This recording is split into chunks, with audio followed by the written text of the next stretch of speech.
For most of shipping history, getting goods from Asia to Europe meant two main options: a long voyage around Africa or a tight squeeze through the Suez Canal. But what if there was a third way? A shortcut right over the top of the world? That's the idea behind Russia's Northern Sea route. And thanks to a warming climate, this is becoming a reality faster than anyone predicted. That's right. The same climate change that has many of us worried is handing Moscow a massive opportunity, and it is in the middle of a huge construction drive to lay claim to it. This isn't just about building a few new ports. Russia is forging an entire economic corridor backed by a military fortress.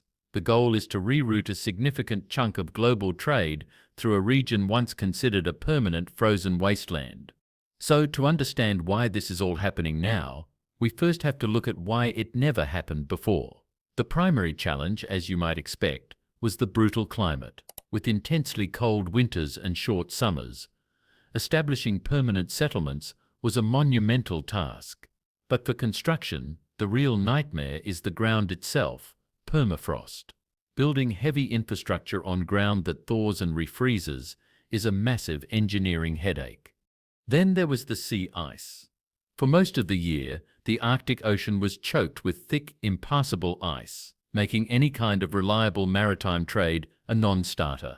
This isn't to say no one lived there. Indigenous peoples like the Nenets, Chukchi, and Evenks have called these lands home for millennia, their lifestyles built around adapting to the environment, not trying to conquer it. Even early Russian explorers and later, the Soviet Union, only managed to establish isolated outposts dependent on fragile supply lines, not the integrated infrastructure needed for a major trade route. So, what changed? First, the obvious one: the ice is melting. The Arctic is warming at a rate several times faster than the rest of the planet. This isn't a future forecast. It's a present-day reality, making the passage increasingly accessible. But the real spark for Russia was the growing vulnerability of our existing trade routes. We all saw what happened in 2021 when the Ever Given container ship became wedged in the Suez Canal, blocking nearly $10 billion of trade per day. More recently, instability in the Red Sea and droughts affecting the Panama Canal have highlighted just how fragile these choke points are. For Moscow, this was a golden opportunity. Suddenly, its long frozen coastline didn't look like a liability, but an incredible asset. It offered a potential solution: the Northern Sea Route, or NSR. A journey from Shanghai to Rotterdam via the Suez Canal covers roughly 21,000 kilometers. The NSR can be up to 40% shorter, cutting transit time by as much as 2 weeks. In a world of fragile supply chains, that's a huge deal. But Russia's Arctic ambitions wouldn't be possible without some of the most advanced maritime technology ever created.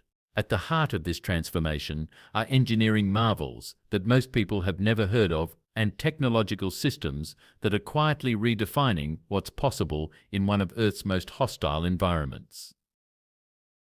Nuclear titans on ice. Let's start with the crown jewel: Russia's nuclear-powered icebreakers. These aren't just big ships, they're floating power plants designed for one purpose: crushing through ice that would stop any other vessel dead in its tracks. The latest Project 2220 class icebreakers, like the recently commissioned Yakutia, pack 2 nuclear reactors generating a combined 60 megawatts of power, enough to supply a city of 60,000 people. To put that in perspective, a diesel-powered icebreaker would burn through 100 tons of fuel per day doing the same job, while these nuclear giants consume less than half a kilogram of uranium. But the real engineering genius is in how they work. Unlike regular ships with pointed bows designed to cut through waves, icebreakers have smooth, wedge-shaped bows that ride up onto the ice pack. The massive weight of the ship, up to 33,540 tons, then crushes down to break the ice beneath. These beasts can smash through ice up to 3 meters thick at speeds of 3 knots and hit 22 knots in open water.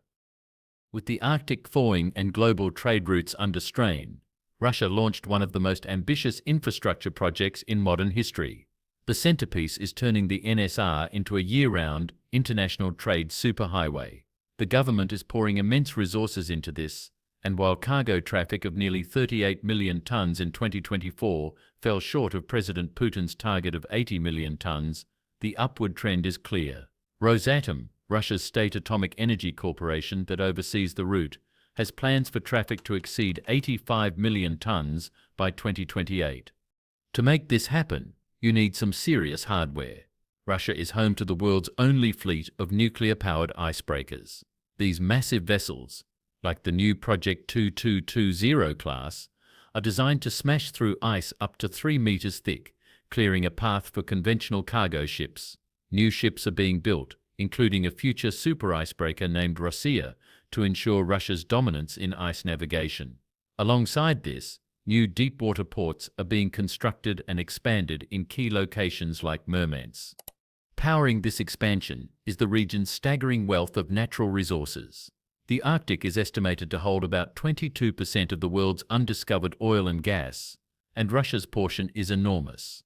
The strategy is to extract these resources and use the NSR to ship them to Asia. The Yamal LNG project served as a proof of concept, and now Russia is pushing to bring its massive Arctic LNG 2 project fully online. This project has been heavily targeted by international sanctions, creating major hurdles for its operator, Novatek. Despite these setbacks, sanctioned tankers have been seen loading at the facility in mid-2025, showing Moscow's determination to move its product, even if it requires a shadow fleet. Now, as you might expect, Russia is also building a fortress to protect these investments. Moscow has engaged in its largest Arctic military build-up since the Cold War, reopening and modernizing dozens of Soviet-era bases. New airfields are being built, and advanced S-400 air defense systems and coastal missile systems now dot the coastline, creating a protective bubble. This has not gone unnoticed. China, calling itself a near-Arctic state, is keen to partner on what it calls the Polar Silk Road. This growing cooperation is watched closely by the West. With Finland and Sweden joining NATO, the Arctic has effectively become a new frontier of tension between the alliance and Russia. The United States and its allies view Russia's military expansion as a direct security threat, leading to a tense strategic chess match playing out across the ice. But this massive Arctic plan is facing equally massive challenges, from the sheer engineering difficulty to international sanctions. So what do you think is the single biggest obstacle that could stop Russia's grand plan? Let us know your thoughts down in the comments.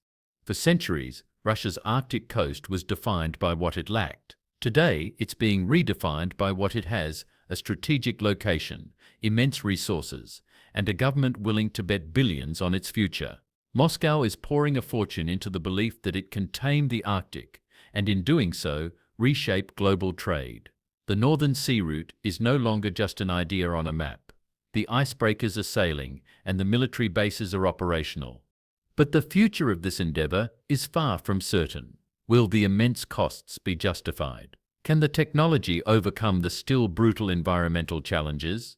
Can Russia successfully bypass sanctions to make its colossal energy projects profitable? And will this modern land rush lead to a new era of cooperation? Or will it become the flashpoint for a new, colder kind of war? One thing's for sure. As we see less and less ice in the Arctic, the world is going to change in more ways than we expect.